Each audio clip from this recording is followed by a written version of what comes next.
Robb Stark's last clear memory of the Red Wedding was the coppery smell of blood and the thunder of drums pounding in time to a tremor in his chest. The hall at the Twins had erupted in violence the moment Catelyn had seized Lord Walder Frey's young bride. Knives whistled from the shadows, crossbows sang, and amid the shrieks of the dying, the king in the north felt something tear into him with white-hot agony. He staggered, reaching for Grey Wind, for his sword, for his mother's hand, anything, anyone. The room spun, flickering with torchlight, and when Robb tried to cry out, blood bubbled from his lips instead. All the fierce hope he had harbored, every victory and defeat, every vow and dream, gone in a single savage betrayal. Over and over, he sank into that darkness, certain this was the end. Certain that, along with his mother and bannermen, he would not rise again. But a voice answered him in the black void, and it was not the voice of the Seven, or even the voice of the old gods who watched from the heart trees. It was a woman's voice, low and resonant, licked by flames. It whispered of shadows and sacrifice, of vengeance that could be taken if only he would open his eyes. The call flickered in his mind like candlelight behind closed lids. It was warm, so terribly warm, and it hurt in that warmth the way a fresh wound burns when pressed. Robb did not understand, he only knew that if he opened his eyes, he must face what lay before him again. And he was afraid, so afraid. He did not know how long he drifted in that darkness. It might have been an instant or an age. But the voice persisted, chanting words that were unfamiliar in a tongue that made his blood stir as if responding to some half-remembered legacy. Hands pressed against his brow, his chest, near the ragged tear in his side. Pain like lightning raced through him. Then he could swear he felt a presence, an essence that was not wholly his own, something old and hungry and powerful as winter. A sense of a wolf snarling behind his eyes. And slowly, fighting the heaviness in his limbs, Robb forced his eyes open. Shapes swam into view, shadows shifting in the dull glow of a brazier. His throat was raw, and every breath was a struggle drawn through an ache that lanced down his spine. He coughed once, tasting blood. The world wavered, half real, half lost in the blur of delirium. All around him was stone, not the timbered hall of Walder Frey. Where was he? Was he alive, or was this some cruel torment beyond death? A woman's face hovered over him, pale as cream but with hair the color of fire. She wore robes of deep red that seemed to move with their own restless flame, and around her neck hung a choker that glowed with a strange inner light. Her eyes were red-brown, filled with a terrible certainty. He tried to speak, to ask who she was, but all that came was a broken gasp. "Be still," she said softly. "You have been brought back to the light of Lawler, a gift that is rare indeed. The Lord of Light saw you, Wolf King, and deemed your time in the darkness unfinished." He tried to make sense of the words. The Lord of Light? Melisandre, a name whispered among bannermen of Stannis Baratheon. She was rumored to have strange powers, to see visions in fire, to birth shadows. It did not matter. The only truth Robb knew was that he was still alive, or something like it. He tried to rise, but the pain stole the breath from his lungs. A strangled groan escaped him. He looked down at himself. His chest was bandaged, and he could see faint lines of scarlet soaking through. Someone had tended his wounds. But how was he breathing after having been shot full of bolts at the Twins? He remembered the crossbow quarrels biting into him, the taste of iron in his mouth. He remembered the final blow, Roose Bolton whispering Jaime Lannister sends his regards before driving a blade into his heart. He remembered dying. He forced himself to speak, voice cracked. "My mother," his throat clenched on the memory of her final scream, the raw anguish as she tore at her face. He saw again the slash that opened her pale throat. Melisandre's gaze flickered, some unreadable emotion in her eyes. "She is gone. I could not save her. There was but one life for which the flames hungered. Yours." A cold despair washed through Robb, but anger kindled in its wake. Why him and not her? Why him, only for the gods, this red god, to toss him back into a war-torn world? He wanted to shout, but pain lanced him, and he fell back gasping. When he blinked, the braziers and torches seemed to flicker with unnatural intensity, and he realized tears blurred his vision. This was the cost of living. This agony, this emptiness where his mother's presence once shone so bright. With a shudder, he turned his head away from the red-robed priestess, the candle flames dancing on the cold stone walls of what looked to be an outpost or a chamber not entirely unfamiliar. Melisandre lifted a cup of steaming liquid to his lips. The bitter smell turned his stomach, but he swallowed, warmth sliding down his throat. Fire spread through him, gentle at first, then growing into a blaze that burned away the numbness in his limbs. He gasped, the dryness in his mouth receding. "Drink," she urged. "It will strengthen the bond between life and limb, keep you grounded in the realm of men rather than the realm of shadows." He had little choice. He drank again, the brew sending fresh throbs of heat through his body. Then exhaustion overwhelmed him, and in the darkness behind his eyelids he thought he heard gray wind's distant howl. Sometime later, when the flickering shadows on the wall had grown long, he stirred to find Melisandre still present. She watched him, head tilted slightly, as one might watch a raven perched outside the window on a winter's night. "Your wounds were grave," she said. "It took all my arts and a price beyond gold to coax the flames to spare you. You must not squander the second life." He swallowed hard, a hand drifting to his bandaged chest. He could still feel the faint sensation of something lodged there, an echo of the blade. What do you want of me?" Her lips curved slightly. "I have no want of you myself. But the Lord of Light has plans for this realm." The War of the Five Kings was but a prelude, the stirring of the waters. Darkness gathers beyond the wall. The night grows long and cold. The flames showed me the shape of a wolf draped in shadows, rising from a bed of blood to walk once more. And so I obeyed, for it is the will of Lawler. Robb did not understand half of what she said, but he heard the certainty in her voice, saw it in her eyes. This was not a woman used to hearing no. But the other half of him, the half that had been raised on the old gods of the North, rebelled. "The North belongs to the old gods," he rasped. "Then consider me but a vessel," she replied in her serene way. "What you do with this life is yours to decide. But do what you must, for the living have need of their wolf king." At those words, Robb felt a stirring in his gut, a flicker of something almost like purpose. He had failed once, failed to keep his vow to the phrase, failed to protect his men, failed to save his mother. He had died for it. Now he lived again, pulled back by a fire he did not worship, in a strange place with a strange woman. He did not know if this was some trick or plan by Stannis, or if Melisandre acted alone. But if he could still stand, if he could still grip a sword, then there was more he had to do. He owed it to his mother's spirit, to the memory of his men, to the vows he had made to his people. He forced himself upright, ignoring the sharp protest from his body. Melisandre stepped forward, ready to steady him, but he shrugged her off. He clenched his jaw, teeth gritted, as he swung his legs over the edge of what passed for a sickbed. Beneath his bare feet, the cold stone was unforgiving. His head spun, and black dots danced in his vision. He pushed through it, sucking in labored breaths. "I have to return to my people, if any remain." He could still see the carnage at the twins whenever he closed his eyes. How many of his bannermen had been massacred? Was there any army left to lead, or was he king over the ghosts of the dead? Melisandre nodded, though a faint smile touched her lips as if she saw in him a spark she found pleasing. "We are at Mokalan," she said. "A handful of loyal men carried you south from the twins, aided by those who yet remember the Targaryen exiles and the fire in my lord's name. Perhaps they saw an opportunity, or perhaps they were guided by the flames. It matters not. You are here now, and your men, what few survived, have scattered. You will need to gather them again." At that, Robb felt a swell of incredulity. Mokalan was south of the Neck, the gateway to the north. Yet it was a ruin, a mere shell of what once was. Holding it was difficult, crossing it near impossible for large armies unless they had treaties with the Ironborn or the Boltons. "You brought me here?" he whispered, struggling to absorb it.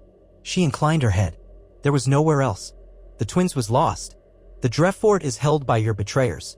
The last safe place before crossing deeper into the north was here, battered but still a symbol of your dominion." A flicker of amusement crossed her face.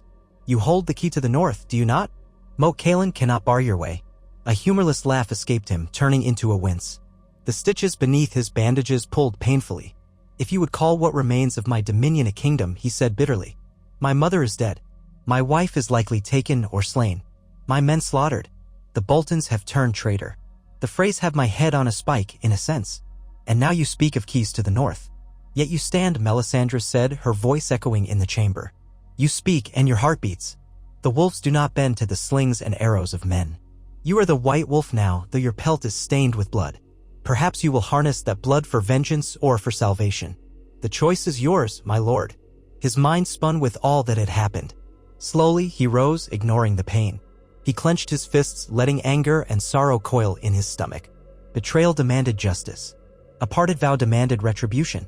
The old Robb Stark might have tried to be merciful or honorable, but that Robb Stark died at the twins. What remained was a man who'd passed through death and come out hungry for retribution. If the gods had granted him this second life, then he would make certain the ones who stole the first would pay in kind. "I will have their heads," he muttered, voice trembling with the weight of oath. "All of them, Walder Frey, Roose Bolton, and every man who slaughtered my family. That is how I will begin." Melisandre dipped her head in acceptance. "Then that is the path you have chosen. May the Lord of Light guide your steps."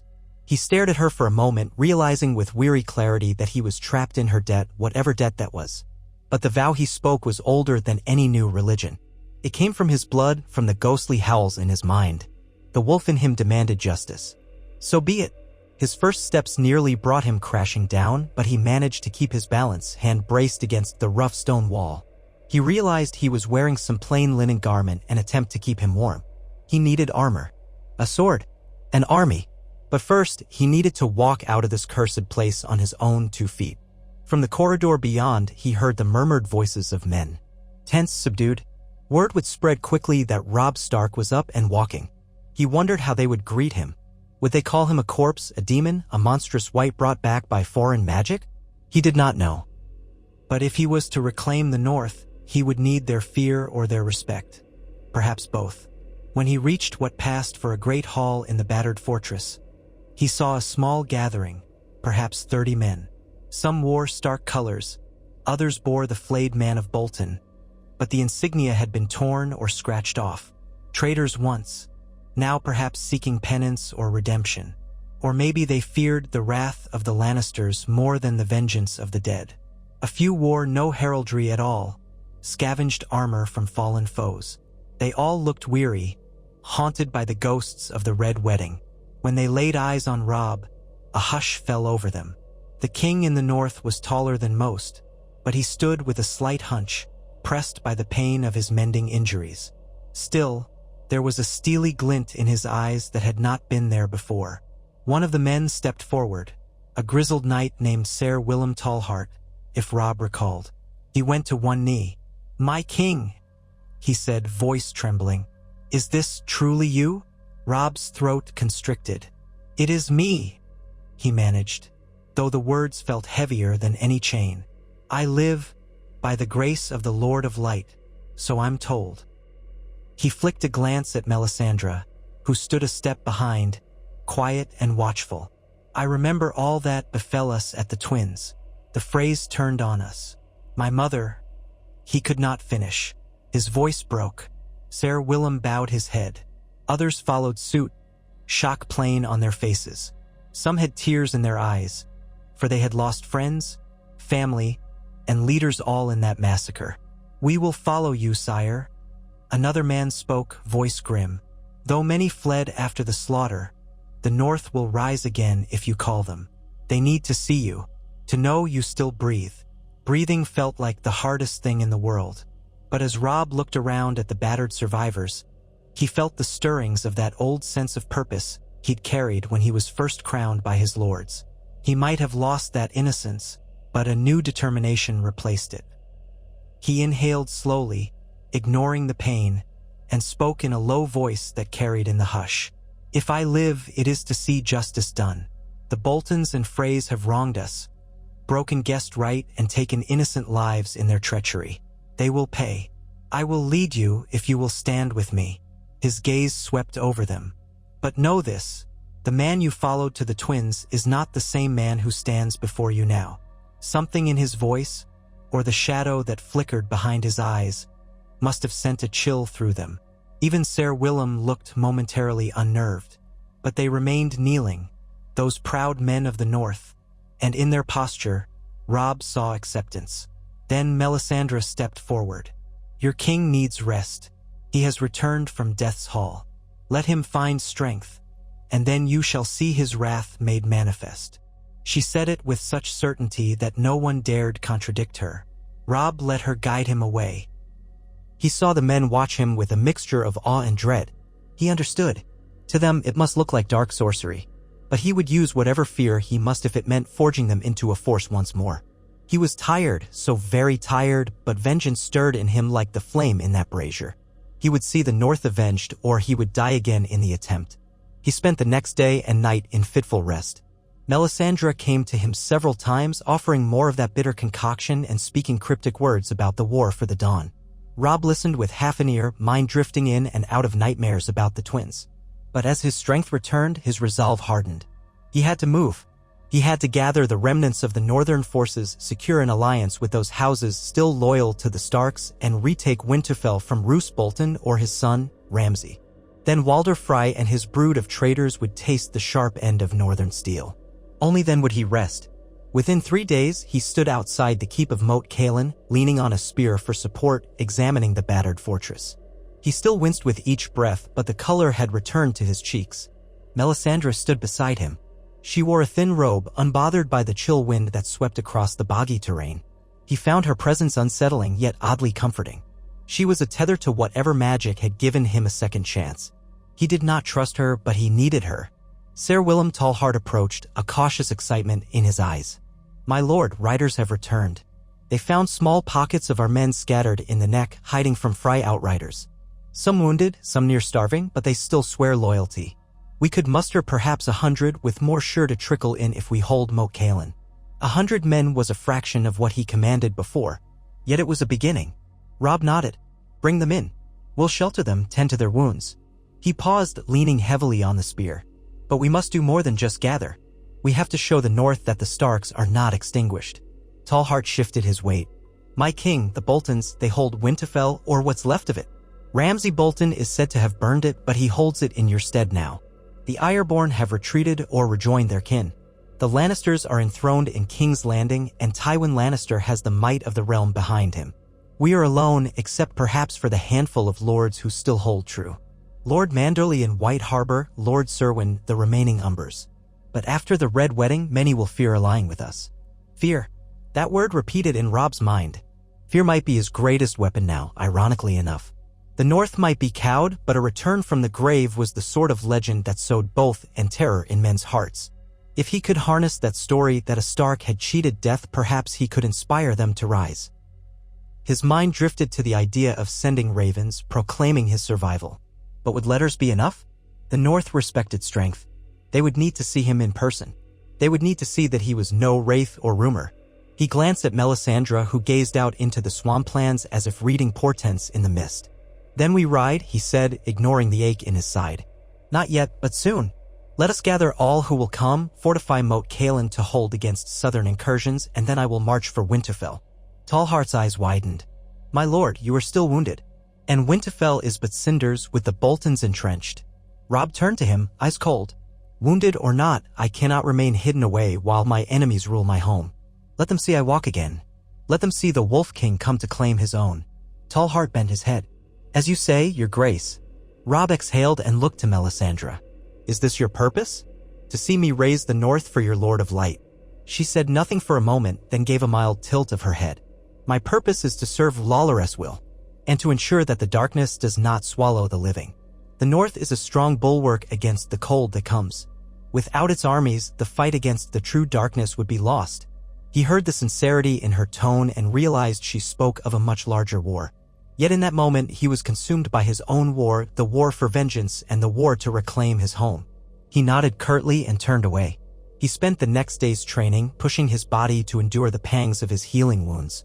Men watched in silent wonder as he forced himself through sword drills in the courtyard, sweat streaming down his brow. Sometimes he faltered, chest tight with pain, but he refused to quit. He had to prove to them and to himself that he was still Robb Stark, king in the North. That this resurrection had not left him a broken husk. At night, in restless dreams, he roamed the halls of Winterfell in Grey Wind's body. The direwolf's senses were acute, every smell, every flicker of moonlight. He smelled ashes where once he had smelled home, and he howled in mourning. But even in the dream, shadows loomed, shadows with the face of Walder Frey, with the pale eyes of Ramsay Bolton. He woke each morning with the taste of blood in his mouth, the echo of Grey Wind's snarl in his mind. By the end of a fortnight, the ragtag survivors had grown to nearly 200. Word had spread quietly through the neck that Robb Stark lived, though some believed it was trickery. Still, the men who arrived claimed they were compelled to see if it was true. Their faces, upon seeing Robb, told the story of awe and fear. Many knelt, tears in their eyes, speaking of hope returned to them. More quietly, some whispered that this was necromancy, that Robb was changed. Robb felt their unease whenever he locked eyes with them. But even fear can serve to bind an army if used wisely. Melisandre advised him to light great fires along the broken walls of Moat Cailin to let them burn all night, a beacon to any who dared approach. It seemed folly to Robb. Why draw attention to a fortress with so few men? But she insisted that the flames would protect them from dangers in the night, both mortal and otherwise. He allowed it, and the men told stories of seeing shapes moving in the distant darkness, shapes that sometimes howled or moaned. The swamps of the Neck were dangerous enough without talk of unnatural beings. Yet no harm came to the fortress. At last, when Robb felt he could delay no longer, he gathered his men in the courtyard. There were fewer than 300, once cooks and squires were counted, but it felt like an army compared to the day he first walked among them. Ser Willem Tallheart stood at his side, along with a fierce-looking woman named Bessa Flint who'd fled the frays and had a knack for archery. They waited as Robb mounted a horse, something he had dreaded, for the jostling would aggravate his wounds. But he grit his teeth and swung into the saddle. The crowd fell silent. Robb let his gaze sweep over them. "Hear me," he began, voice carrying. "I stand before you by the mercy of the gods or by their design. I was slain at the Twins, but I did not stay in Death's Hall. I have returned to claim justice for the massacre of our people, for the treachery done under the sacred right of hospitality. The men who betrayed us, who killed our kin, will feel the North's wrath." A few murmurs of agreement rose, some fists thumping against cuirasses. Robb continued, voice grim. "We ride for Winterfell, to see what remains, to judge whether we can restore it as our seat of power. The Boltons will know we are coming. Good. Let them quake at our approach. If they stand aside, we shall see about their guilt. But if they resist, if they dare defy the king in the north, then we will bring down the ruin they deserve." He paused, letting the tension build. "We are fewer than before. We have no alliances with the south. The Lannisters hold the Iron Throne, the Freys hold the Twins, and the Boltons hold Winterfell. But we have our fury, our swords, and our loyalty to each other. I ask you now, will you stand with me even against the might of the traitors?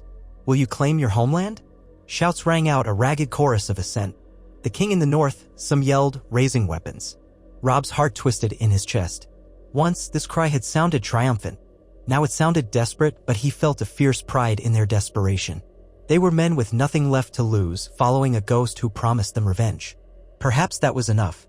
Melisandre stood behind them, silent.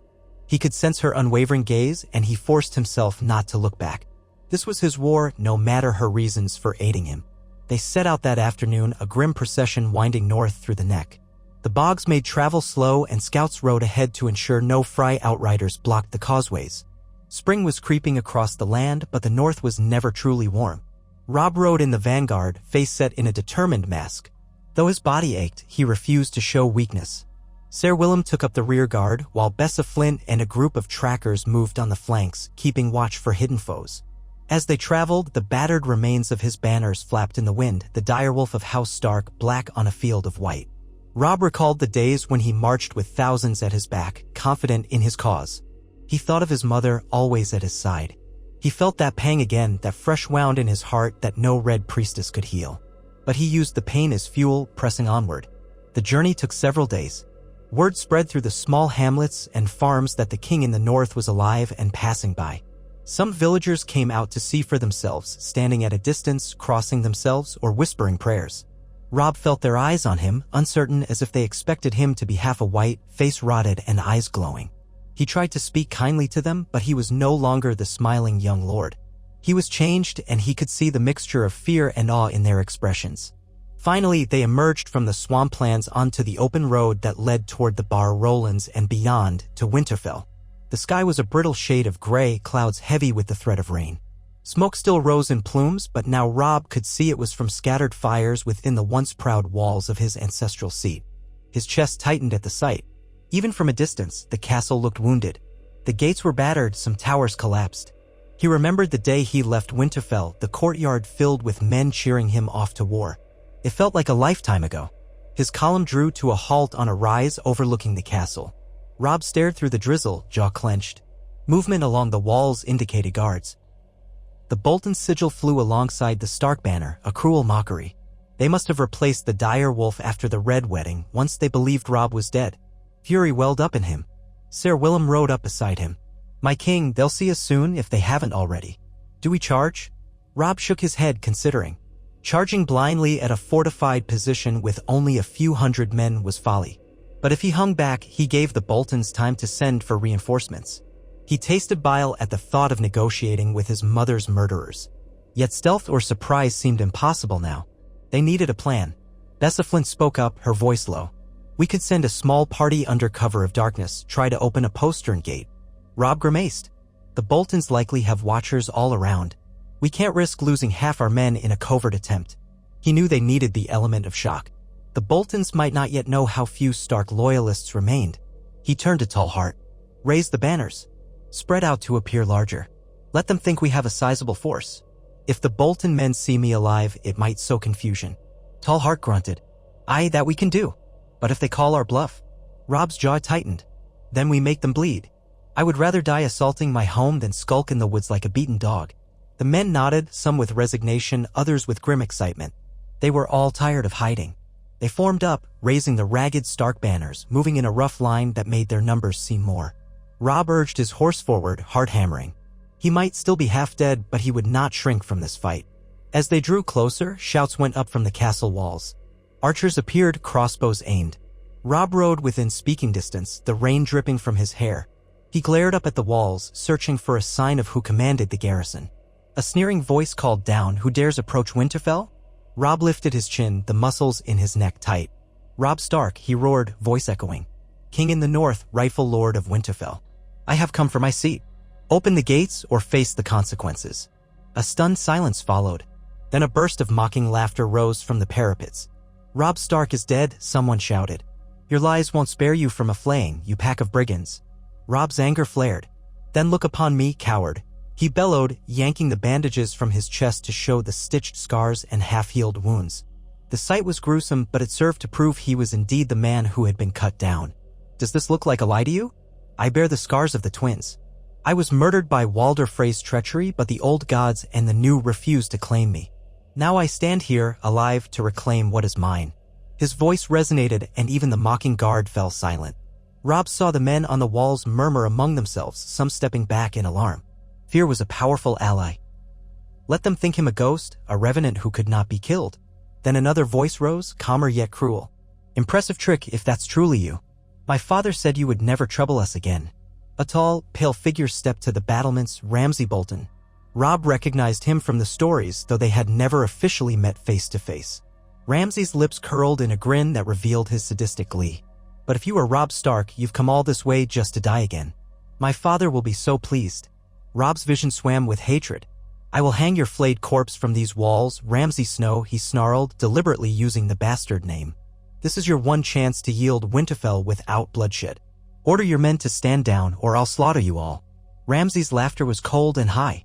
Such bold threats from a pretender with a handful of half-starved men. "You want these gates open, wolf? Then come and break them." With that, the battlements bristled with crossbows and arrows. Robb spurred his horse back, and the vanguard scattered to avoid the incoming bolts. Shouts erupted among his men, some brandishing shields or crouching behind the rise. The battle for Winterfell had begun. Though outnumbered, Robb's force had the advantage of surprise and the fierce reputation of a resurrected king behind them. They fanned out, launching a volley of arrows at the walls to keep the defenders cautious. Bessa Flint's archers took positions behind the outbuildings, picking off any foolish enough to present themselves. Meanwhile, a small group under Ser Willem circled around, seeking a weakness in the crumbling fortifications. The hours dragged on in a skirmish of arrows and feints. Rain slicked the ground, turning it to mud. Bodies fell on both sides, though the defenders had the advantage of height and cover. Robb dismounted to move among his men, roaring orders. He felt his blood sing with that wolfish ferocity, unafraid of the arrows whizzing overhead.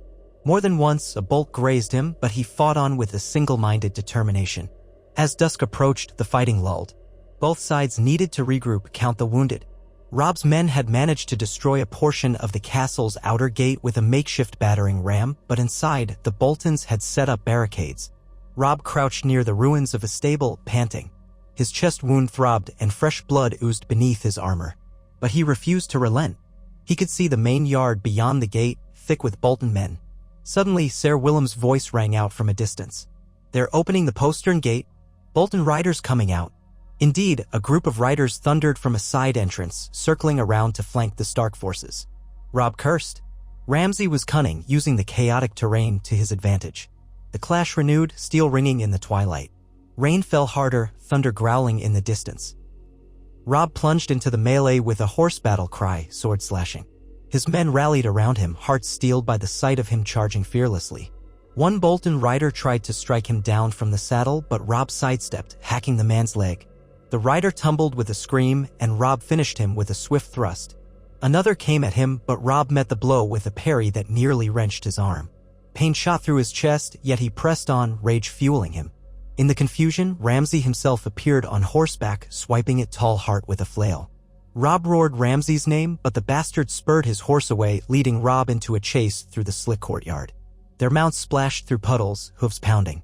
Robb felt something primal surge within him, a savage hunger for the kill. All he could see was the man who wore the flayed man's sigil, who had murdered and tortured his people, who helped kill his family. He caught up to Ramsay near the base of a collapsed tower. Ramsay whirled his horse around, flail dripping red. His eyes shone with cruel mirth. "Come, Ghost King, let me kill you again," he hissed. They clashed, steel biting steel. Robb's sword rang against the flail's spikes. Ramsay maneuvered with skill, pressing Robb back. For a moment, Robb faltered as pain gripped him. He had not fully healed, and the effort was exacting its toll. Ramsay saw the momentary weakness and lunged, but Robb twisted aside. The flail glanced off his pauldron, sending sparks into the rainy air. Gritting his teeth, Robb gripped the pommel of his sword with both hands and swung a crushing blow at Ramsay's flank. The bastard parried, but the force of impact nearly unseated him. He cursed, eyes blazing. "You should have stayed dead, Stark," he spat. "Maybe I should," Robb growled. "But I didn't." With a final surge of strength, he bashed Ramsay's flail aside and sliced at the horse's forelegs. The beast shrieked, collapsing in a heap. Ramsay was flung clear, landing hard in the muddy courtyard. Robb dismounted with a groan, every muscle aflame. He stalked toward Ramsay, sword dripping. The man was stirring, trying to rise. Rain plastered Ramsay's hair to his skull, rivulets of water tracing the lines of his twisted features. "Wait," he rasped, half laughing. "Wait, we canoe." Robb felt that wolfish presence bare its teeth inside him. He lunged, ramming his sword through Ramsay's chest with a fierce snarl. Ramsay's eyes went wide, blood frothing on his lips. He made a wet choking sound, reaching for Robb's arm. Robb twisted the blade mercilessly, feeling the life drained from the bastard who had tormented the North. Ramsay sank back, the muddy ground pooling with his blood. Robb stared down at him, chest heaving, sword still impaling the corpse. He felt no triumph, only a cold, merciless satisfaction. The Wolf King had claimed one more foe. All around, Bolton men broke at the sight. Some threw down their weapons, fleeing into the night. The defenders at the walls saw their leader fall and began to retreat deeper into the castle or out the back gate. A ragged cheer went up among Robb's men, who pressed the advantage. Soon, the courtyard was theirs. Many a Bolton soldier surrendered rather than face the same fate as Ramsay. Robb stood, drenched in rain and blood, gazing at the battered walls of Winterfell. The old god's domain was ravaged and broken, but it was still his home. He pulled his sword free from Ramsay's corpse with a sickening squelch, then raised it high, ignoring the pain tearing through his body. "Winterfell is ours," he shouted, voice echoing against the ruined walls. A roar of victory rose from his men. They had reclaimed the seat of House Stark. Robb looked toward the great keep, battered and burned, a ghost of its former glory. This was only the beginning. Walder Frey still breathed, Roose Bolton still lurked, and the Lannisters still reigned in the south. But Robb Stark had returned from death, and the North would remember it. In that moment, as the rain beat down and men cheered, Melisandre stepped quietly behind him. Robb turned, meeting her eyes, which shone with a strange fire. "Well done," she murmured. "But the night is full of terrors yet to come." Robb closed his eyes, letting the weight of the sword pull him back to reality. This victory was a single step on a long and bloody road. But he would walk that road, guided by the wolf within, until every debt was paid. The Red Wedding demanded no less. The rain did not relent as twilight deepened over the battered courtyard of Winterfell. Fires sputtered in charred braziers, guttering in the gusts that swept across the ruined walls. Bodies lay where they had fallen, some pressed into the mud so deeply that only limbs protruded. Robb Stark stood in the midst of it all, every muscle taut from the recent clash, rain and blood mingling on his skin. His men had begun to corral the last of the Bolton holdouts or put them to the sword if they refused to yield, while others did what they could for the wounded and dying. Shouts echoed along the ramparts and among the half-collapsed towers, but there was a grim sense of accomplishment in the air. Winterfell was his again, broken, ravaged, haunted by the ghosts of too many tragedies, but it was his. He turned away from Ramsay's corpse.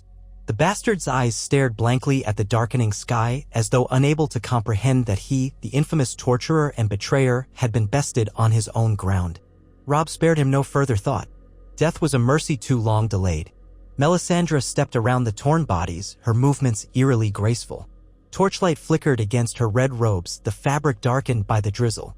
She did not flinch from the sight of gore or from the stench of open wounds, moving among the prisoners and the dead as though passing through a temple. Robb felt her presence at his back, steady and silent, and he wondered what visions she saw now in the swirl of wind and rain. A broken whinny caught his attention. He turned to see his horse lying in the mud, sides heaving. Its foreleg was torn by a bolt, blood streaming onto the ground. Robb let out a low curse and forced himself to approach. The poor creature's eyes rolled with pain and fright. He knelt, brushing a hand over its muzzle. He had not given this horse a name. It was one of many they'd found for his march north, but it had borne him through the chaos of reclaiming his home. He whispered a wordless apology, then nodded to a stark man-at-arms. The man drew a short knife and ended the beast's suffering with a swift thrust. Robb felt the tremor of it in his chest. Death still lingered around him, so thick that it felt like an invisible shroud. Would it always be this way now, after the Red Wedding and his own crossing of the threshold between life and death?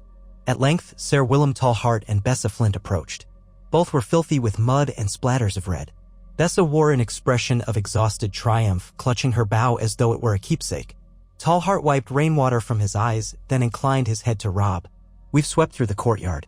Most Bolton men are surrendering, but a few tried to flee. We hunted them across the fields. Some made it beyond the gates." Bessa nodded. "We've got about 20 prisoners under guard. A dozen died resisting. We found a handful of survivors in the cellars, former captives, it seems, or small folk caught here when the Boltons took over." Robb surveyed the ruin around him, exhaling. "We'll need to light fires and get these folk warm. Find blankets, food, anything. I don't care if it's half-rotten, we'll salvage what we can." "Aye, my king," Tallheart said, his tone halfway between relief and reverence.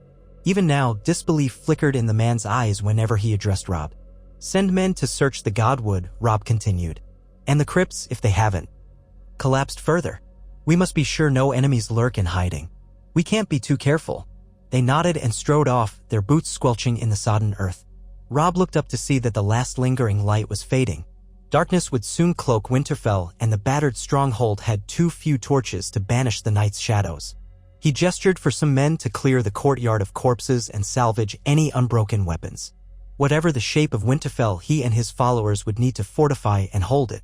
A hollow ache gnawed at him, though sharper even than the physical pain of his partially healed wounds. The castle was a shell of the place he had known as a boy. The great keep's once proud towers were scorched, blackened. Roofs had caved in. Walls had collapsed. He recalled the warm bustle of the kitchens, the clang of steel from the armory, the comforting hush of the Godwood where the heart tree stood silent vigil. Now everything was ashes and ruin. He passed through the ruined gates and into the inner yard. Fires glimmered in half a dozen corners, men carrying torches and lanterns. Some knelt by the injured, bandaging them as best they could. Others retrieved tools to pry open sealed doors. The wind moaned through the shattered stonework, and for a moment Robb could almost sense the old gods lamenting the destruction of their seat. A shape caught his eye, a battered weirwood door, left half-hanging from its hinges, leading into the keep. Robb hesitated, remembering that door from his childhood. He approached slowly, stepping over fallen beams. A wave of memories assaulted him, chasing Bran through these halls, Rickon clinging to his leg, Arya hiding behind columns for sport. Now the corridors were black with soot and water dripped through cracks in the ceiling.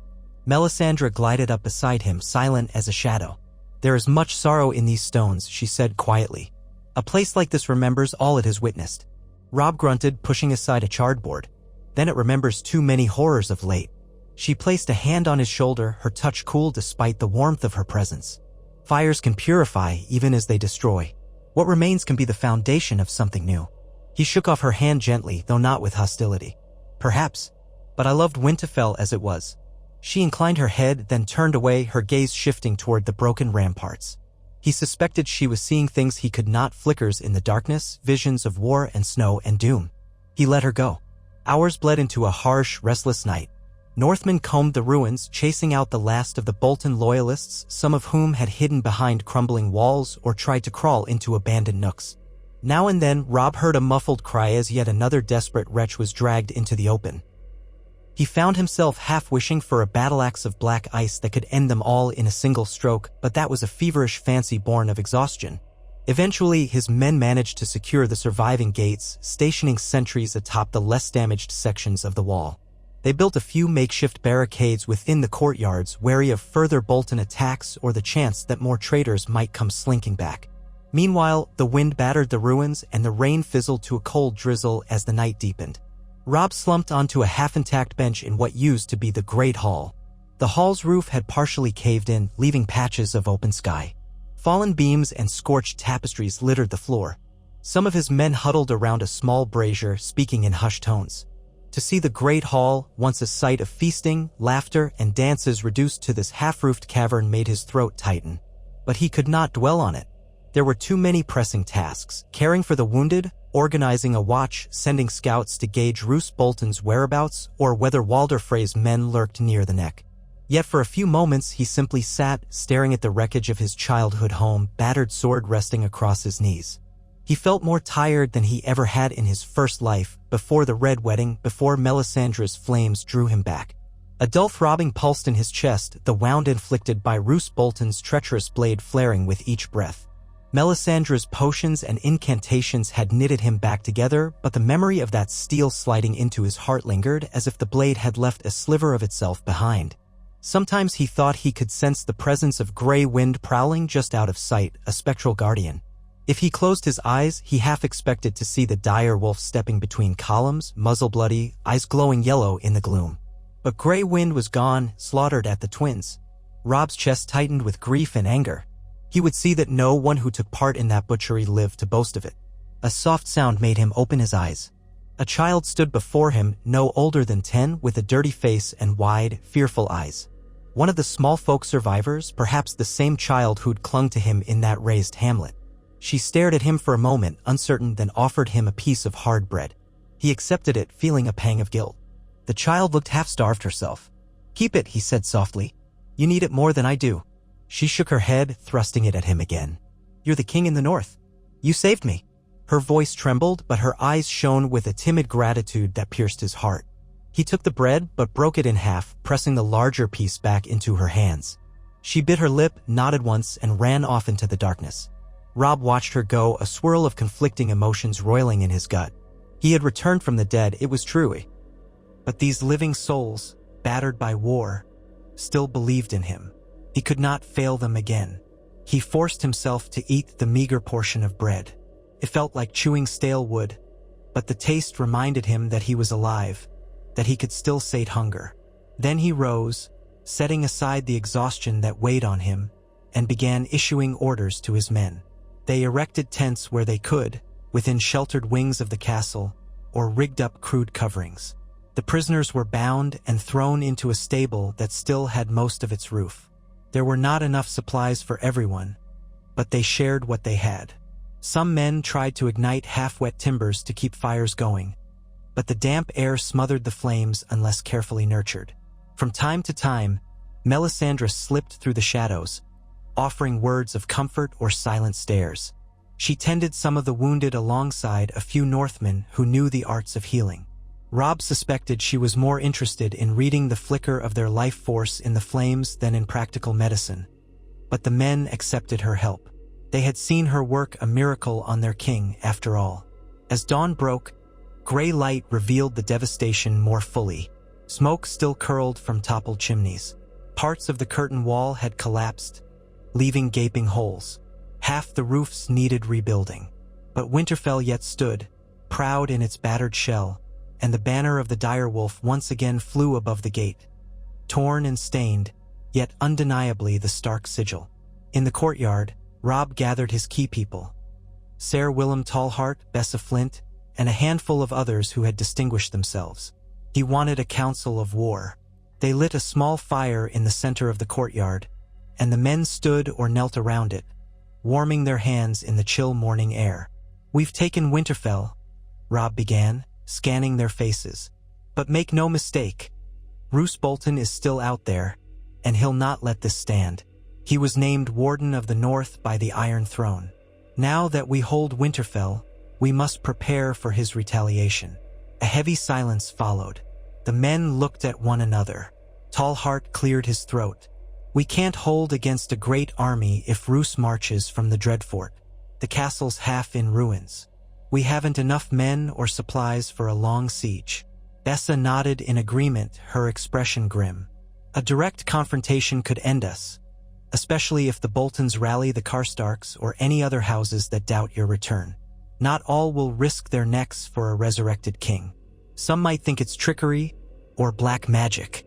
She cast a wary glance in Melisandre's direction, who stood at the periphery of the group. Robb folded his arms. Then we show them the truth with our deeds. If the Karstarks remain hostile for the execution of Lord Rickard, we must deal with that. But many lords still hold a grudge over the Red Wedding. They hate the Freys and by extension the Boltons. Perhaps we can rally them if we move quickly. White Harbor might be the key, Tallheart said. Wyman Manderly is a proud man, fiercely loyal to the Starks, but also shrewd. If you appear in person, it might sway him. Robb nodded thoughtfully. If Manderly declares for me, we gain one of the North's largest seats, a port city, and the wealth of their trade. That could bolster our forces. A light rattle of chains made them glance up. The grim shape of a flayed man's sigil hung from a broken pole near the stables, half torn down by the victors. Melisandre lifted her head, her red hair catching a stray beam of morning sun. "Have a care," she said softly. "The Boltons practice cruelty in the dark corners of the North. Their cunning runs deep, and Roose Bolton is no fool." "I know," Robb replied, "but we cannot cower. We press forward, gather allies, and bring the Boltons to heel before they unite half the North against us." He turned to Ser Willem. "Begin repairs on the walls as best we can. I need a small detachment ready to ride to White Harbor within 2 days. Tallheart, you will command it, along with Bessa and a dozen of our best. Secure Manderly's support or at least his neutrality. Show him that I truly live and hold Winterfell." Tallheart acknowledged with a grunt. "We'll do it. But what of you?" Robb's gaze drifted across the courtyard. "I'll remain here for now, to hold the seat and ensure no Bolton outriders slip in. Once we shore up our position, I'll consider meeting Manderly myself. But someone must keep watch over the ruins." Bessa glanced around, uneasy. "We should also send word to the Umbers, if any remain at Last Hearth. The Glovers at Deepwood Motte, the Serwins, the Mormonts on Bear Island, and every scattered northern house that might answer. Let them see a raven signed by Robb Stark, King in the North." "Yes," Robb agreed. "Write out the letters and have them dispatched. We'll see who dares stand with us after all that has happened." The meeting ended, and the small group dispersed to begin their tasks. Robb lingered by the makeshift fire, feeling the heat seep into his chilled bones. He realized how thin he had become.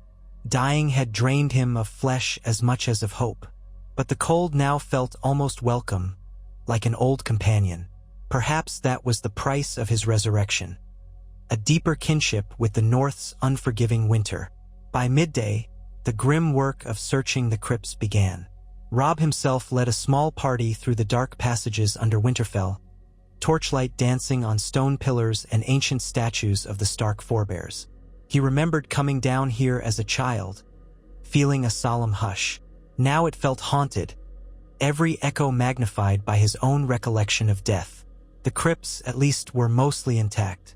Some had caved in recesses where the castle's destruction had displaced stones, but the old kings and lords of Winterfell lay untroubled in their niches. Robb paused by his father's tomb, newly carved, though he had never had the chance to see it properly before. Ned Stark's likeness in stone rested with hands folded over a sword. The real bones were rumored to have been brought north by Lady Catelyn, but Robb could not be sure if she had succeeded in that. The Red Wedding might have prevented it.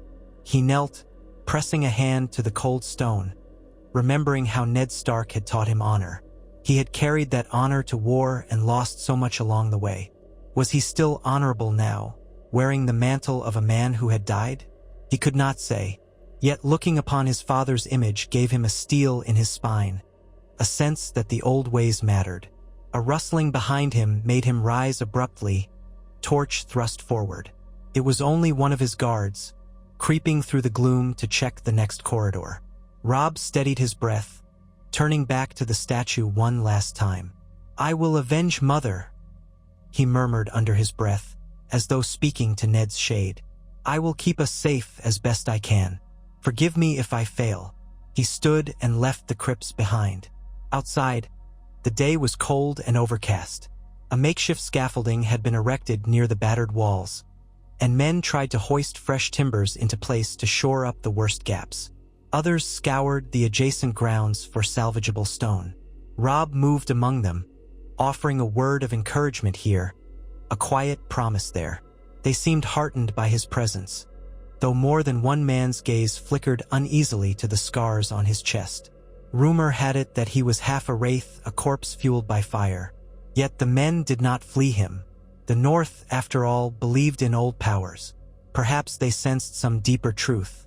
Melisandre's voice drifted to him as he passed by the Godswood. She was speaking to a few of the men, a gentle litany of Loyalties blessings. Most of them listened warily. Robb could see doubt in their eyes. The North did not often welcome foreign gods, least of all the Lord of Light. But some were enthralled by the priestess's beauty, or by the awe of her presence. Robb paused, feeling the hush of the gods would beckon. The heart tree, an ancient weirwood with a solemn face carved in the trunk, stood amid a small grove. Burn marks and broken branches indicated the area had not escaped the sacking unscathed. But the weirwood itself survived, leaves as red as fresh blood. He approached it. Its carved eyes seemed to watch him, sorrowful and stern. For a long moment, he simply stood there, letting the soft rustle of the leaves fill his ears. He remembered the old stories, that the gods would listen, that the spirits of the old gods looked out through the faces of the weirwoods. Silently, he asked them for guidance. He felt no warmth like that of Melisandre's Lord of Light, no supernatural voice whispering in his mind, only a stillness that seemed to settle deep within him, a sense of being judged by a power older than names. A memory tugged at him. His father's words, "When you do wrong, the old gods see it. They know." Had Robb erred by trusting Walder Frey, by wedding for love instead of honoring his oath? He had paid for that mistake with blood. But was he meant to pay again in this second life, or was he given a chance to atone? He stood there until a chill wind cut through the grove, reminding him of the pressing realities. He left the Godwood with a subdued heart and returned to the castle proper.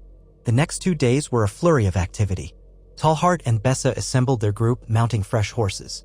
They would ride for White Harbor with a letter personally penned by Robb bearing his signature and seal. Supplies were scant, but they carried what they could, tokens of goodwill, a silver plate or two that had escaped the Bolton looting, a half-dozen barrels of salted fish. Melisandre watched them leave from the collapsed gate, the Red Woman's expression unreadable. Meanwhile, ravens were dispatched to every corner of the North. Robb penned each message himself, explaining in brief that he lived, that Winterfell was back in Stark hands, and that the Freys and Boltons were traitors to the North. He did not shy away from mentioning the Red Wedding or the horrific betrayal. He called upon each house to remember their ancient vows, to avenge the blood spilled. Whether they would heed the call was another matter. Throughout it all, the presence of Bolton prisoners loomed like a dark weight. More than a score remained under guard in the half-burned stables, bound in ropes and chained to posts. Robb visited them only once, stepping between the surly-faced men who glared at him with open hatred. Some spat when he came near. Others shook with fear, convinced he was some undead creature. He confronted a man with a puckered scar on his cheek, one who had commanded a portion of Ramsay's guard. "Where's Roose Bolton?" Robb demanded. "Does he remain at the Dreffort, or is he riding south?" The prisoner sneered, though his voice trembled. "I serve no ghost. I'll tell you nothing." Robb felt a flicker of that wolfish rage stir in his chest. Before he died, he might have tried to reason with the man, offering ransom or mercy in exchange for truth. Now he only felt a cold finality. Without hesitation, he drew his dagger and pressed it to the man's throat. "I died once," he said, voice low. "I can show you what it's like if you wish to follow me into the dark." The man's bravado cracked. He flinched, sweat beading on his temple. Bolton, Lord Bolton, still at the Dread Fort. Word was he meant to ride out with men to retake Winterfell soon as he heard Ramsay's summons. Robb stepped back, sheathing the dagger. "So he will come." A twisted smile curled the prisoner's lips. "Aye, he will come. He'll peel your skin from your living flesh and hang what's left over the walls." Robb stared at him for a heartbeat. The old Robb Stark would have felt a surge of righteous disgust and turned away. This new Robb felt only a cold acceptance. He gestured to one of his guards. "Take him to the courtyard." No one asked what was to be done. The guard hauled the prisoner away. Robb followed, ignoring the protests and curses that came from the other Boltons in captivity. Outside, in the gray drizzle, he ordered the man's head struck off. The crowd watched in heavy silence as the man's blood darkened the muddy ground. Only when the deed was done did Robb speak again, raising his voice for all to hear. There will be no mercy for those who butchered my people, who defiled my home. If any prisoner has information that will help us avert more bloodshed, speak now. Else suffer the same fate. A hush followed, broken by the soft hiss of rain. Some prisoners looked on with hatred, others with sullen fear. A few spat curses, others kept their eyes on the ground. At length, one older man with a trembling jaw stuttered that Roose Bolton had supposedly sent riders to parley with the phrase, possibly to call for reinforcements. Another man offered to reveal secret ways into the dread fort in exchange for his life. Robb nodded and told his men to question them further. Then he turned away and returned to the ruin of the keep, trying to ignore the hollow feeling in his gut. By the time night fell again, the cold rain had turned to a dull spitting drizzle. Robb found a patch of relatively intact roof near the old maester's tower, where a small chamber offered partial shelter. There he laid out a pallet of furs and tried to rest. His wound ached dully. Every breath felt tight. When he closed his eyes, he saw the red wedding. When he managed to drift off, he saw gray wind prowling among the dead. At some point in the quiet hours, a soft scraping woke him. He bolted upright, hand on his sword hilt. In the flicker of a dying lantern, he saw Melisandre standing just inside the doorway, her red hair draped over her shoulders, the collar around her throat gleaming faintly. He let out a tense breath. "You move like a cat." She inclined her head. "The night is full of whispers, my king. I heard yours." Robb frowned. "I wasn't speaking." Melisandre stepped closer, her robes trailing behind her. "Not with your mouth. But your soul calls out, troubled and restless." She looked at him with those uncanny eyes that seemed to hold embers within. "If you wish, I can ease your pain." He looked away. "I've seen what your magic can do. I'm alive because of it. But my pain reminds me I'm still breathing. I'll endure it." She studied him in silence for a moment, then knelt at the edge of his pallet, her presence both commanding and oddly comforting. "You need your strength," she said. "The battles to come will test you beyond measure. Roose Bolton, the phrase, the Lannisters, they are only part of the darkness. Beyond the wall stirs a threat greater than any living man. I have seen it in my fires." Robb grimaced, swallowing. "The White Walkers? Stories told to frighten children. Or so I believed. It is no children's tale." Her voice had a quiet urgency. "The dead walk beyond the wall, the cold winds carry a plague of whites. Even now, the Night's Watch prepares for a war unlike any the realm has seen. If the North is weakened by infighting and betrayal, who will stand against the long night?" He bowed his head, rubbing a hand over his unshaven jaw. "I know the Watch is in dire straits. My brother John took the Black, last I heard." Melisandre said, her tone thoughtful. "And he is part of the tale that will unfold. You too have a role yet to play." Robb gave a hollow laugh. "All I want is to see my foes brought to justice. Walder Frey, Roose Bolton, Tywin Lannister, though the last one's rumored to be in King's Landing. The rest is beyond me." Melisandre rested a hand lightly on his bandaged chest. "Justice, yes, but do not blind yourself to the greater threat. Light and darkness wage their eternal war, and every living soul is a piece on the board." He felt a faint warmth emanate from her hand, dulling the ache in his ribs. Part of him wanted to pull away. He did not entirely trust her or her god. But neither did he resist. The warmth was too welcome after the chill that had settled into his bones. "I'll do what I must," he said at last, voice low. "For my people and for the North. If that means I must fight in some grander war, so be it. But let me first set my kingdom in order." Melisandre's eyes glittered with something like approval. "Then set it in order, Wolf King. Show them that you are not the boy you were before the twins. Show them the North is strong under your rule." She rose to her feet, a graceful motion that set her robes swaying. "Rest now if you can. Tomorrow brings new battles." With that, she slipped from the chamber as silently as she had come. Robb lay back on the furs, wincing as the pain in his side crept back the moment her warmth receded. He closed his eyes, letting fatigue tug at him once more. When he dreamed, he roamed the woods in a wolf's body, heart hammering, the scent of blood and ash heavy in the air. In the morning, a commotion outside the gates roused the castle. Robb rushed to the walls, ignoring the protest of his healing flesh. From the parapet, he saw a small column of riders approaching under a limp banner of white, a flag of truce. Immediately, his thoughts turned to Roose Bolton, but as the riders came closer, he realized the sigil was not the flayed man but a gray dire wolf on an icy white field. Stark colors, if slightly tattered. At their head rode a tall man in patched armor, leading perhaps 20 more. Robb's men aimed bows, wary of any ruse, but Robb shouted for them to hold. The column halted at arrow's reach from the gate. The man in front doffed his battered helm, revealing a head of grizzled hair and a lined face. "Open the gate," he called. "We come in peace, bearing tidings for the king in the north." Robb narrowed his eyes. He recognized the man, Jory Ryswell, a minor retainer once pledged to House Stark, rumored to have followed Roose Bolton after the Red Wedding. Yet here he was, with a small band wearing Stark sigils? Cautious, Robb ordered the gates unbarred but kept archers on the walls. He descended to meet them in the outer yard, flanked by a score of his own men.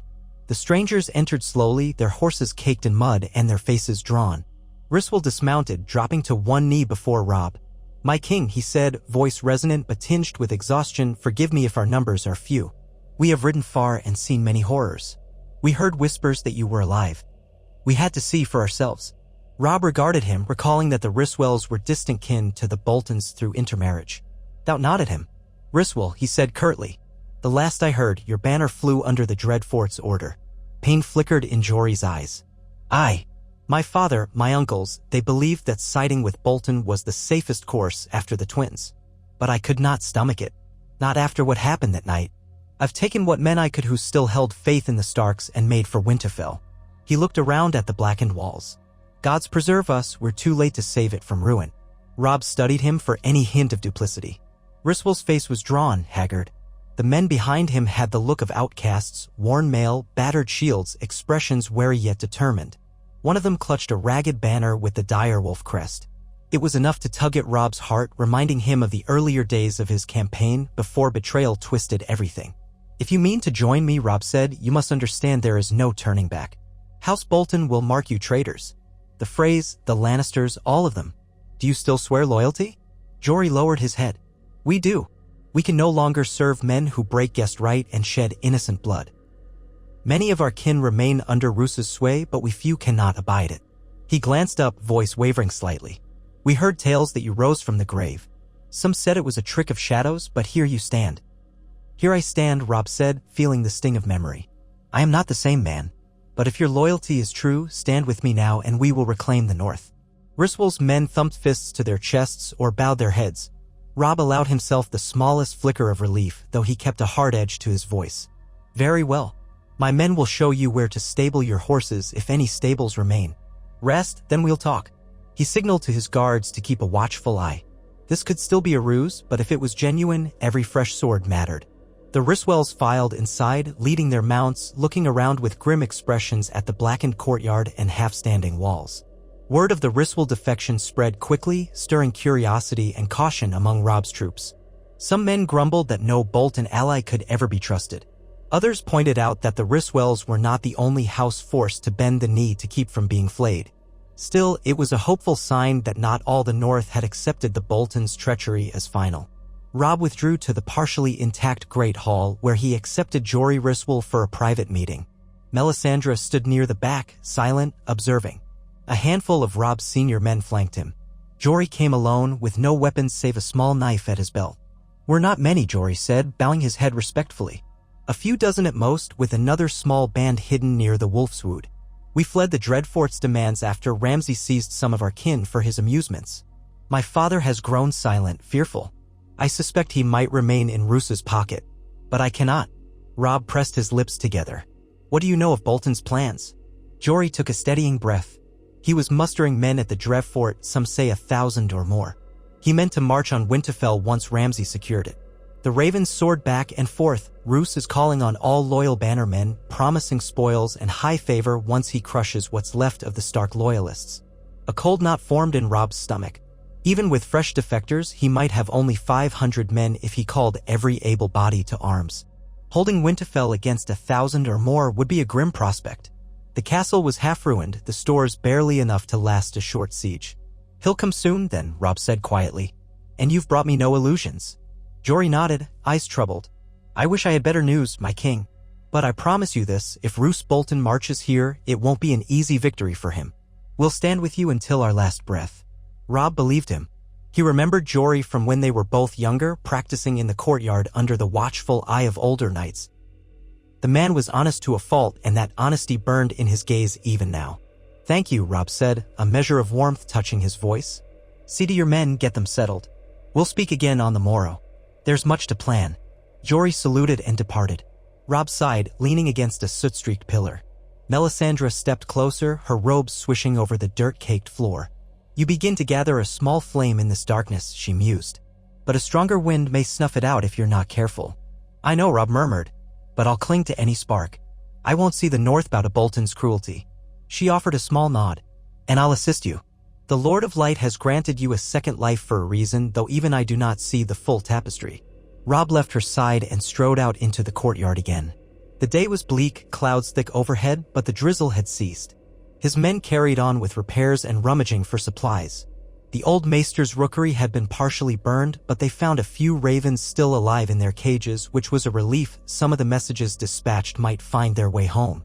Hours passed in labor. Robb oversaw the building of better barricades and scouted vantage points from the towers. He tried to keep his mind on the tasks, pushing aside the constant ache in his body.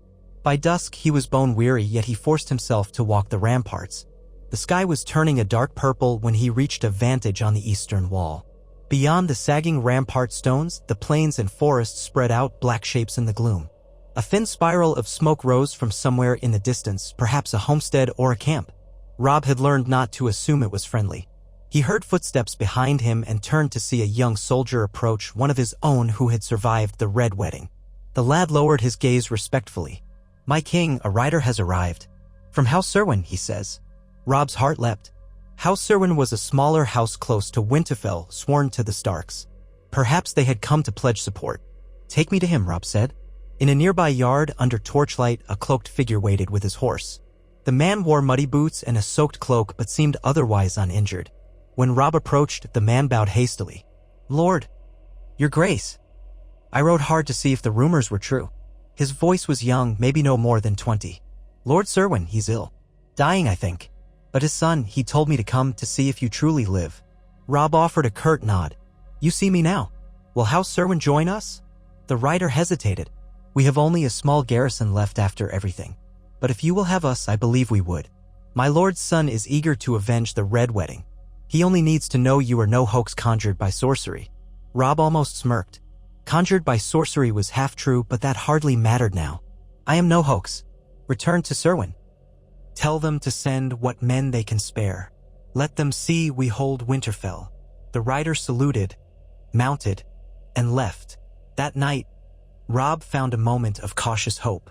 Another house, though small, willing to side with him was a good sign. The next morning, though, his hopes were tested. A scout rode in with news that a sizable force, perhaps 200 riders, had been spotted in the direction of the Dreadfort's road. They bore the flayed man's sigil, their banners visible even from a distance. Likely a vanguard sent to probe Winterfell's defenses.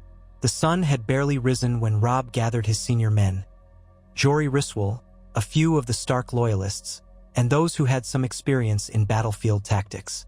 The wind cut across the courtyard, ruffling the makeshift map they had spread on a flat table. Robb pinned it in place with a dagger. "This is where the riders were seen." He pointed to a spot east of Winterfell.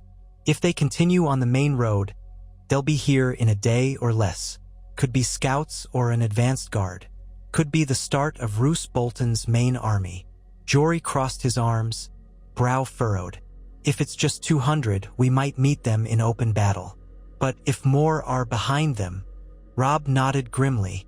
"We can't march out and risk being flanked by a larger host.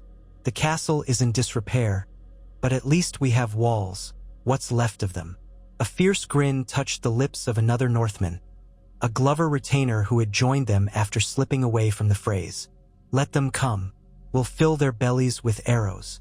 Make the traitors regret stepping onto Stark land." Robb studied the map. "We should send out a small force of outriders to harass them. See if they can glean numbers or intentions. If they are indeed Bolton's men, we might lure them into a skirmish before they can regroup." Jory agreed, and they began to form a plan. A group of mounted archers would ride at dusk to the east, set a trap if possible. If the enemy force was small enough, they could inflict casualties and retreat before dawn. Throughout the discussion, Robb felt a flicker of something akin to excitement. The king in the north had once led thousands. Now he had only a handful of men and a fortress of rubble, but the fight in them burned bright. He let that feeling shore up his resolve.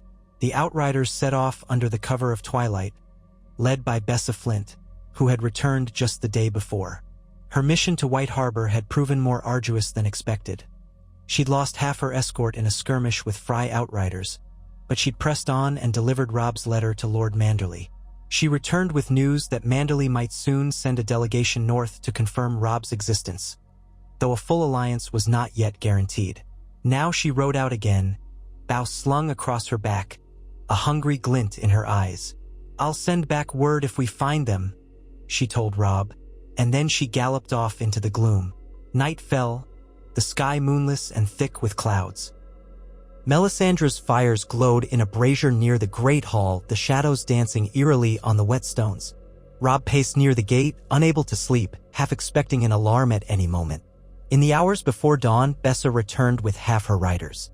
Her face was smeared with soot and a shallow cut bled along her cheekbone.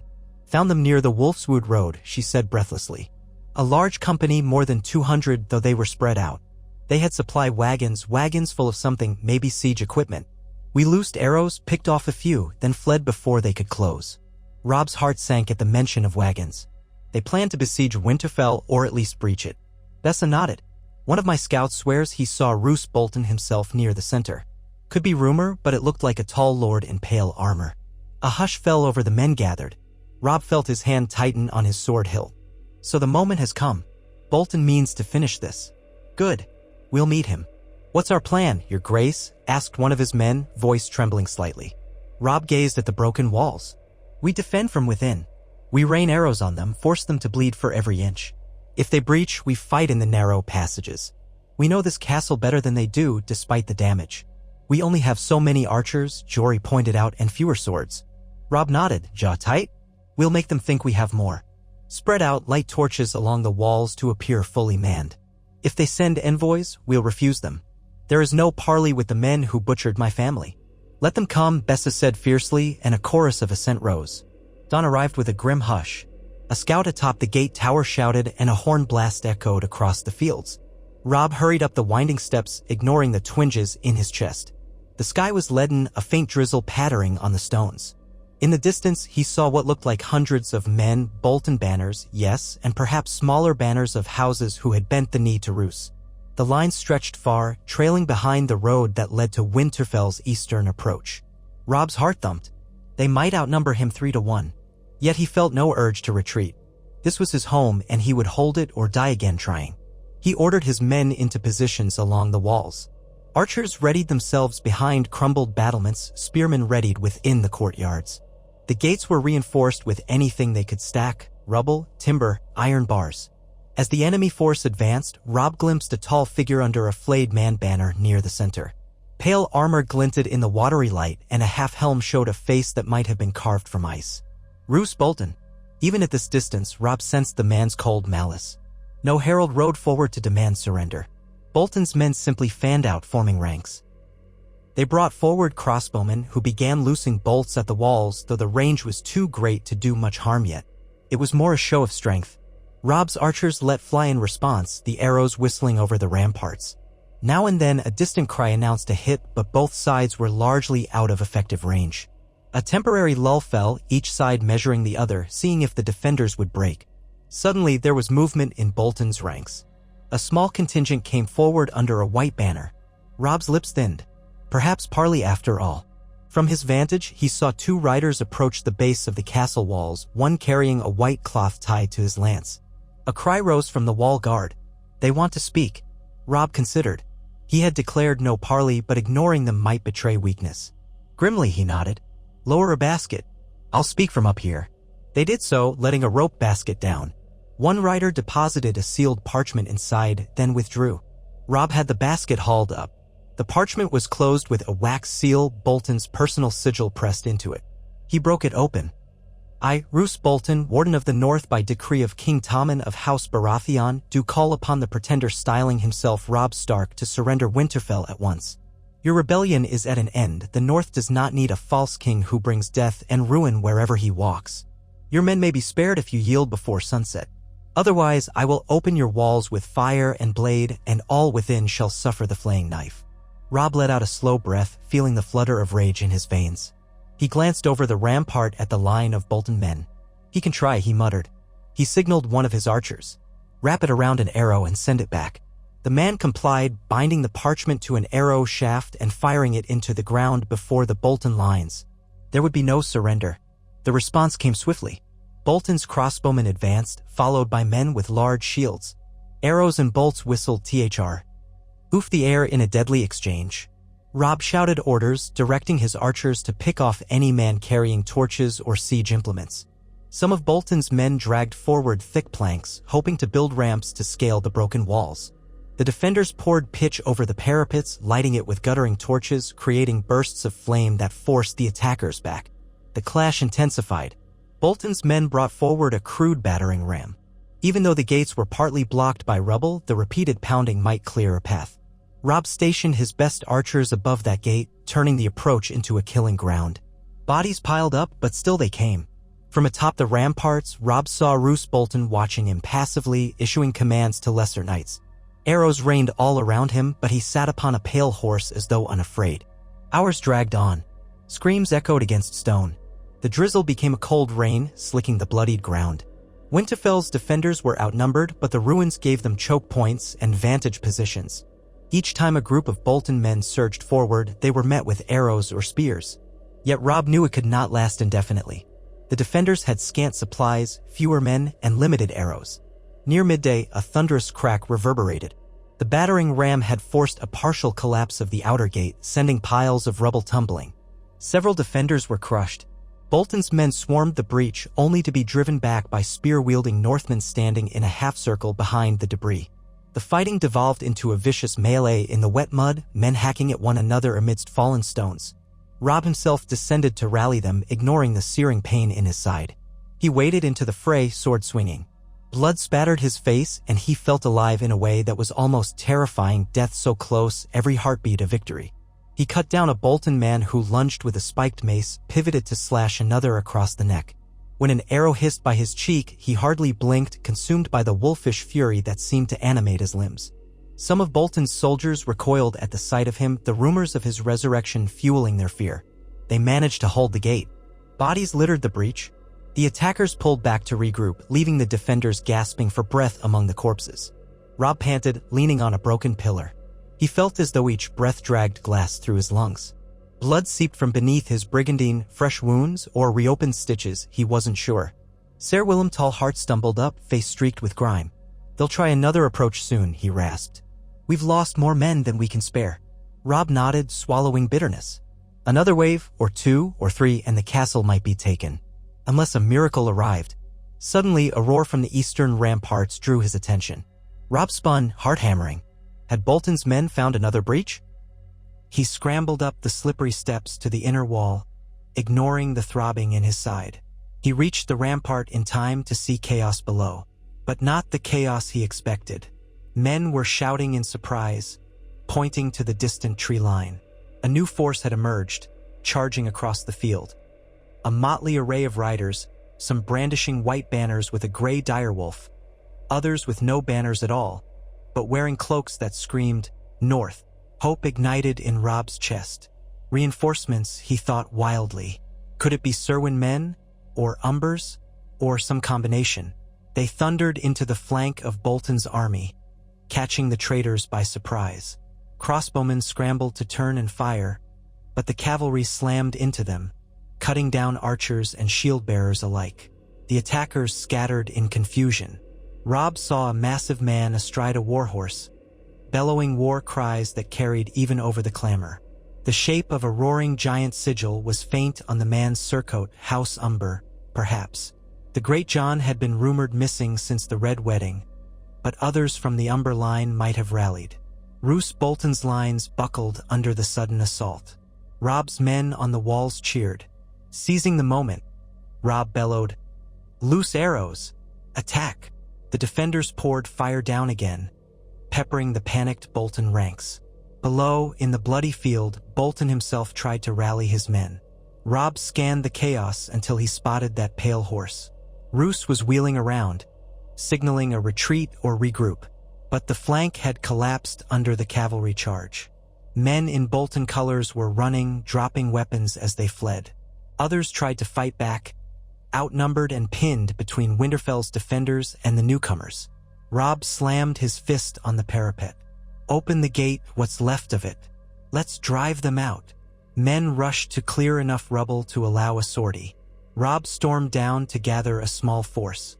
They burst out into the field behind the battered portcullis, surging into the fray. The smell of iron and mud filled Robb's nostrils as he cut down a fleeing Bolton spearman. He scanned for a glimpse of Roose, but the Warden of the North had pulled back with a knot of mounted knights, retreating from the field. In minutes, the battle dissolved into a rout. Bolton's men broke, pursued by the newly arrived riders who howled northern war cries. Some scattered into the woods, others galloped eastward, leaving behind wrecked supply wagons and lifeless bodies. Robb found himself at the center of the battlefield, chest heaving, sword stained to the hilt. The ground was churned to muck by hooves and feet.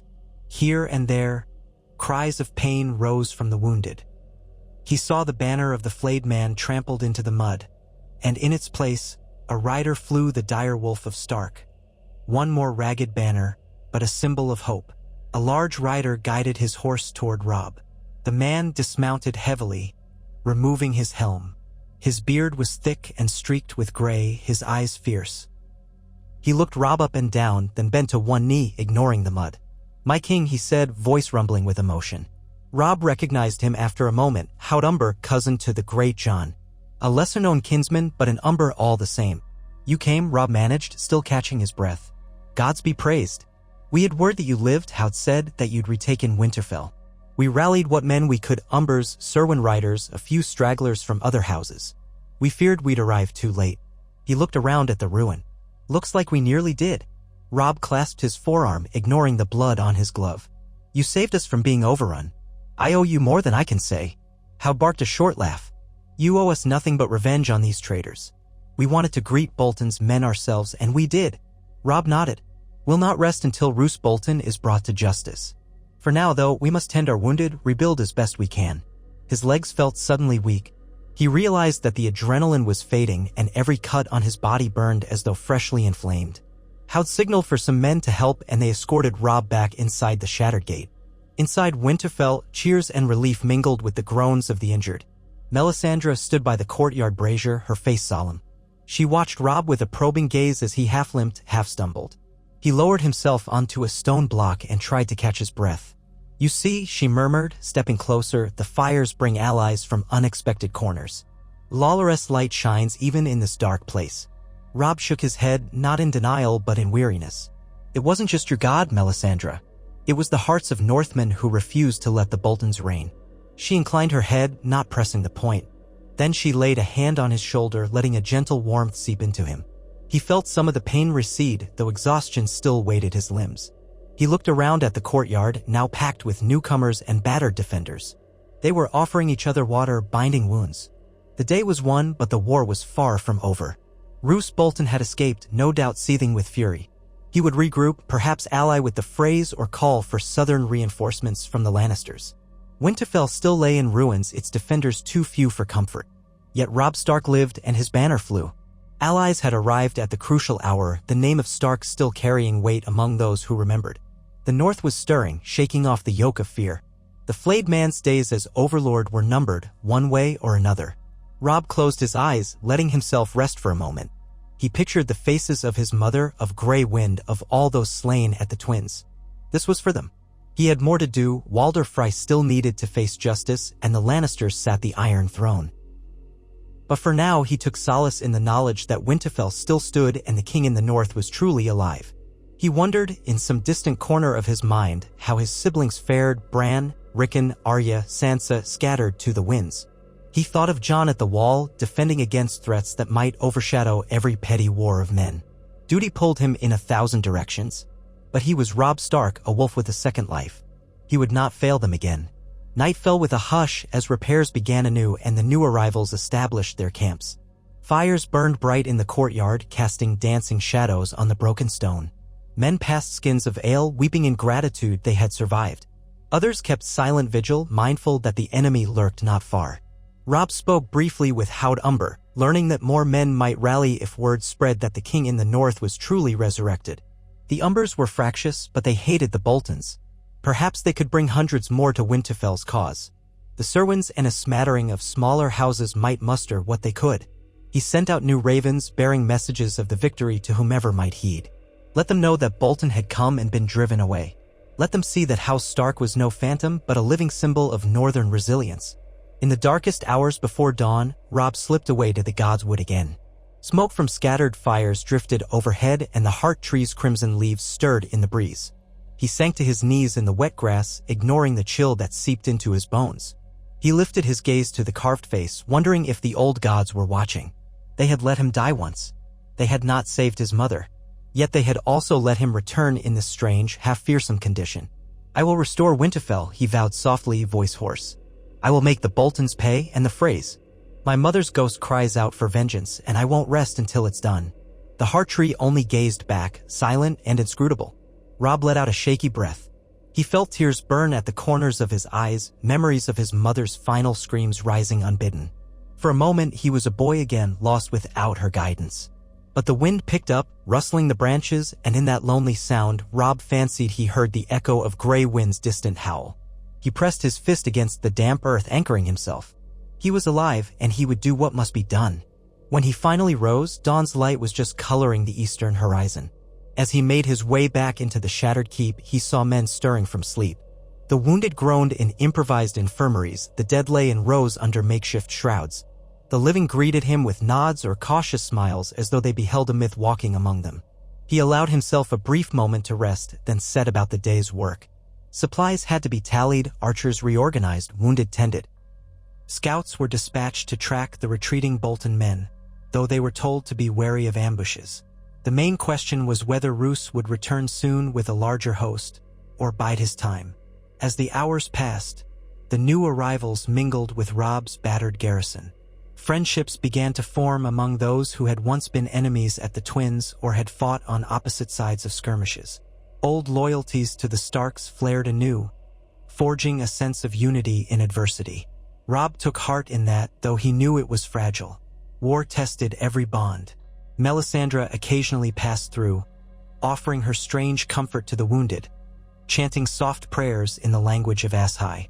Some men shied away from her, unnerved by her foreign god, but others, especially those who had seen her healing arts, began to speak of her with reverence. Robb watched it all with a careful eye, determined that she would not overshadow the old gods of the north in his seat. Yet he could not deny her utility. Late in the afternoon, a small party of Cerwyn riders arrived, led by the son of Lord Cerwyn, a youth named Medgar Cerwyn, shoulders set with determination. He came bearing meager supplies, barley, turnips, a handful of sheep, and a promise of more men if his father's health improved. When Medgar beheld Robb, his face lit with disbelief and then resolve. He knelt, pledged his sword, and told Robb that House Cerwyn would not forget the Red Wedding. So the trickle of support grew. Yet the real question remained unanswered. When would Walder Frey or Tywin Lannister send men to assist Bolton? The Lannisters had the strength of the Iron Throne behind them. If they marched a royal host north, Winterfell could easily be crushed, no matter how valiantly they fought. But for now, no sign of Lannister steel appeared on the horizon. The realm to the south had troubles of its own. Fresh rebellions, rumors of dragons across the sea, the unrest in the Vale. Perhaps they would not hurry to sacrifice men for the Bolton's sake. As days turned into a week, Winterfell transformed from a crumbling ruin into a hive of activity. Makeshift walls of timber rose where stone had collapsed. The courtyard bristled with pikes set in rows. New Fletchers worked to craft arrows, though materials were limited. Food remained a concern, but hunts in the Wolfswood brought in some game, and local villagers, hearing that the Starks held Winterfell, began bringing what little they could spare. Robb took every chance to meet them. Small folk with worn faces and calloused hands. They came timidly, sometimes bearing eggs or smoked fish. He thanked them personally, which earned him loyal hearts. Such was the northern way. Meanwhile, the watchers on the walls saw no sign of a renewed Bolton assault. Scouts returned with word that Roose had retreated east, possibly to regroup at the Dreadfort or to gather with Frey reinforcements at the crossroads. Some whisperers said he was mustering a second force, but the details were unclear. Every morning, Robb expected an alarm. Every sunset, he steeled himself for attack. It never came. By the 10th day since the battle, some men began to hope that Bolton, humiliated, would not dare face the combined Stark loyalists again. Robb knew better. Roose Bolton's cunning was like a coiled viper. He might lurk, strike where least expected, or wait until winter's grip weakened them. On the 12th day, a raven arrived from White Harbor bearing an ornate scroll. Lord Wyman Manderley wrote in flowery script that he had received the envoy and recognized Robb Stark's claim. He would send a delegation and possibly men to confirm this resurrection and see if an alliance might be formed. Manderley also hinted that if Robb could promise the restoration of trade and certain privileges, White Harbor might fully declare for him. Reading the scroll, Robb felt both relief and wariness. Manderley was no fool, known for playing the Game of Thrones with subtlety and cunning. Still, if White Harbor officially broke with the Iron Throne, it would be a major blow to the Lannisters' influence in the north. He summoned his closest advisors, including Hound Umber and Jory Riswell, to discuss the best response. They decided to welcome any Manderley envoy with open arms, show them the truth of Robb's survival, and promise a fair arrangement once the north was secured. Until then, they must be prepared to fight if Roose Bolton or Walder Frey decided to strike. A quiet determination settled over Winterfell. Men trained daily, rotating watch shifts, caring for the wounded. Robb walked among them, encouraging those who doubted and praising those who showed skill. He led drills in the courtyard, pushing past his own pain, refusing to show weakness. And always, in the back of his mind, he felt the shadow of the Red Wedding. The memory of his mother's final scream was a brand on his soul, urging him onward. At times, he found himself gazing southward, imagining Walder Frey cackling in the twins, still drunk on the slaughter that had nearly ended House Stark. Robb would not rest until House Frey paid in blood for that betrayal. But one foe at a time. In quiet hours, Melisandre spoke of the greater war beyond the wall, telling Robb of visions of ice spreading across the land, of dead men rising in the night. He listened, troubled yet uncertain how to help. The best he could do for now was to secure the north. If the long night truly came, the living would need a united front, not a realm splintered by traitors. So the days passed, a tenuous calm settling like a thin crust of ice over deep waters. None doubted those waters would surge again. Scouts came and went with small tidings, a Bolton patrol sighted near the Dreadfort, a Frey contingent rumored to be marching up the King's Road, word of other northern houses teetering on the brink of joining Robb or staying loyal to the throne. Through it all, the battered walls of Winterfell echoed with the hammering of repair work and the voices of men forging a new brotherhood. On one such evening, Robb stood by a fire in the great hall, still mostly roofless, but functional as a meeting place, speaking with Hound Umber and a few Serwyn men about the possibility of riding to secure more grain. Their conversation broke off when a lookout rushed in. "Riders approach from the west," the man exclaimed, panting. "They bear the wolf banner and something else. Looks like a merman." Robb's eyes lit. A merman sigil meant House Manderley. Could it be the delegation? He wasted no time, hurrying to the courtyard. By torchlight, he saw around 40 riders emerging through the gates, escorted by some of his own outriders. At their head, a rotund man clad in heavy furs rode a sturdy horse, a green merman banner behind him. He pulled up and regarded the half-ruined castle with watery blue eyes. Robb stepped forward, ignoring the twinge in his healing wounds. "Lord Wyman." The man let out a booming laugh, though it sounded somewhat forced. "Wyman's cousin, my good king. You may call me Ser Marlon Manderley. My lord uncle sent me to treat with you in his stead." He slid off his horse with surprising agility for a man of his girth. "We have come to see if the rumors are true, that Robb Stark rose from the grave to reclaim the north." Robb inclined his head. "I am Robb Stark in flesh and blood. Welcome to Winterfell." Ser Marlon studied him, plump cheeks quivering as he stroked his whiskers. "By the gods, you do look like him, and you bear a scar on your chest, or so we've heard." Robb's eyes hardened, but he forced a polite tone. "A gift from Roose Bolton, you might say. Will proof of my wounding suffice?" or shall I recite childhood memories known only to House Stark? Marlon's face reddened. My apologies, Your Grace. We did not mean to offend. Lord Wyman simply wishes certainty. We've dealt with enough impostors in this realm. Robb waved a hand dismissively. You'll have your certainty soon enough. You and your men must be hungry. We have little, but we will share what we can. Then we'll speak of alliances. He led them into the great hall, which was crowded but full of life. Fires burned in braziers, men stirred kettles of stew. The newcomers looked around with keen interest, some grimacing at the destroyed sections of wall, others nodding respectfully to the battered defenders.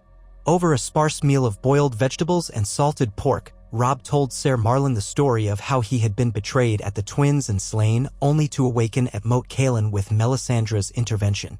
He left out some details of that dark magic, focusing on the undeniable fact that he had returned and retaken Winterfell.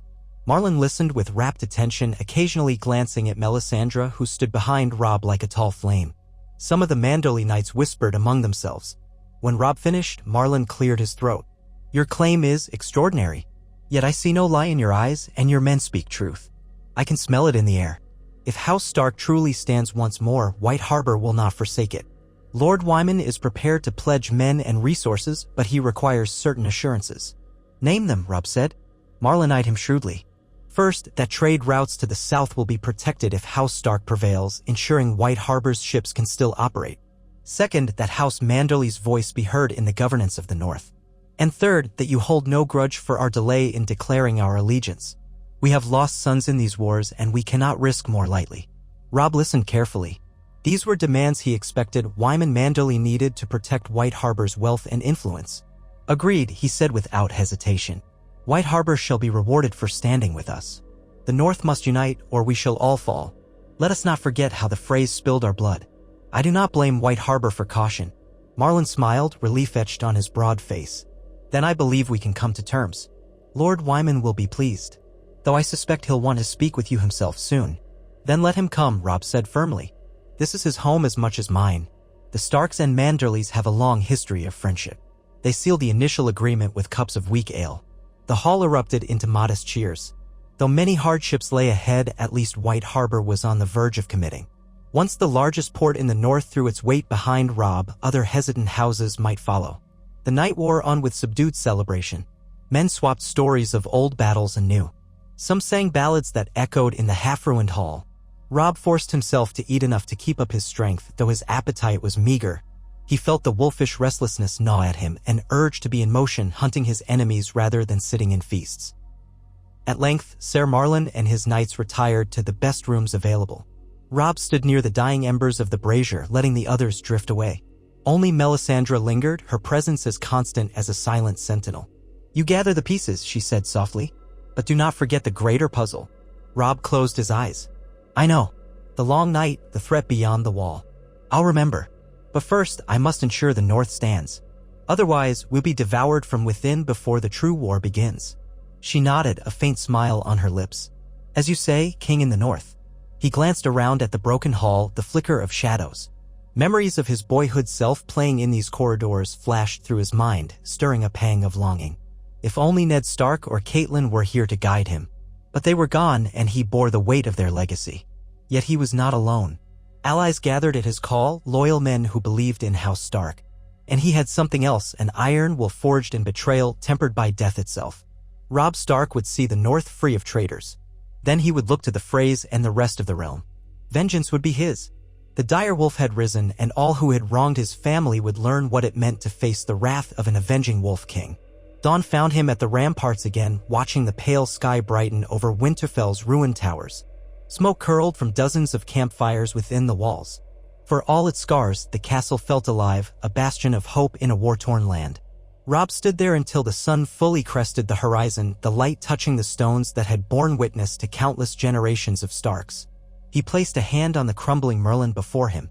This is only the start, he murmured, voice too soft for any ears but his own. I swear it. And the wind carried his words across the castle, out over the fields and forests of the north, bearing his vow to any who had ears to hear. The king in the north was here, reborn in fire and blood, and he would not kneel again.